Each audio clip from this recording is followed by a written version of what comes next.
अस्सलाम वालेकुम। आप देख रहे हैं पाक एक्सक्लूसिव टीवी। अगर आपने मेरे वीडियो को सब्सक्राइब नहीं किया तो ज़रूर करें। चैनल देखने का शुक्रिया। आइए आपको दिखाते हैं कि मज़ार कायद के गेट के सामने क्या हो रहा है।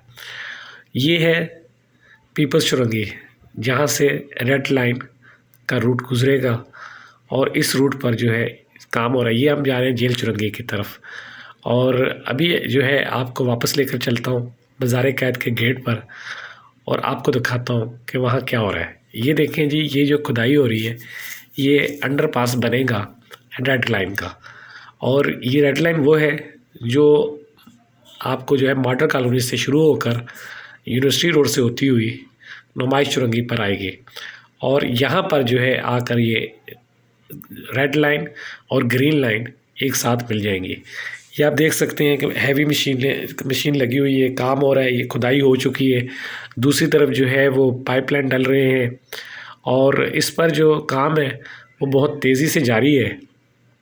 गुज़िश्ता रोज़ शर्जील मेमन से जब इस हवाले से पूछा गया कि जी इस प्रोजेक्ट की वजह से शहर के मुख्तलिफ़ इलाकों में जो है ट्रैफिक जाम रह रही है, जिससे जो है हर रोज़ हज़ारों लोगों को जो है वो तकलीफ़ का सामना है, तो इस पर उन्होंने कहा 100 साल की सहूलत के लिए आपको जो है 2 साल 1.5 साल तो तकलीफ़ बर्दाश्त करना पड़ेगी। और ये बात भी हकीकत है कि जब बड़े प्रोजेक्ट बनते हैं तो उस वक़्त आपको थोड़ी बहुत तकलीफ़ होती है। ये आप देख सकते हैं कि ये वो रोड है जो खुदादाद कॉलोनी से जो है आ रहा है और सीधे हाथ पे आपको जो है जमात इस्लामी के झंडे भी नज़र आ रहे हैं। यहाँ पर जो है कल जलसा हुआ था जमात इस्लामी का।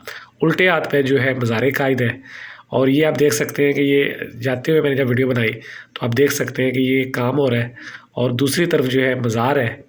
और ये जो प्रोजेक्ट है ये इसी तरह एक तरफ मज़ार होगा और एक तरफ जो है ये ग्राउंड होगा, इनके दरमियान से गुज़रते हुए जो है ये बनेगा और ये आपको लेकर जाएगा यूनिवर्सिटी रोड से मॉडल कॉलोनी। और ये एक बड़ा प्रोजेक्ट है, जिस तरह ग्रीन लाइन था इसी तरह जो है ये है। और अगर आपने वीडियो देखी तो आपका शुक्रिया और अल्लाह ताला आपकी हिफाज़त करे।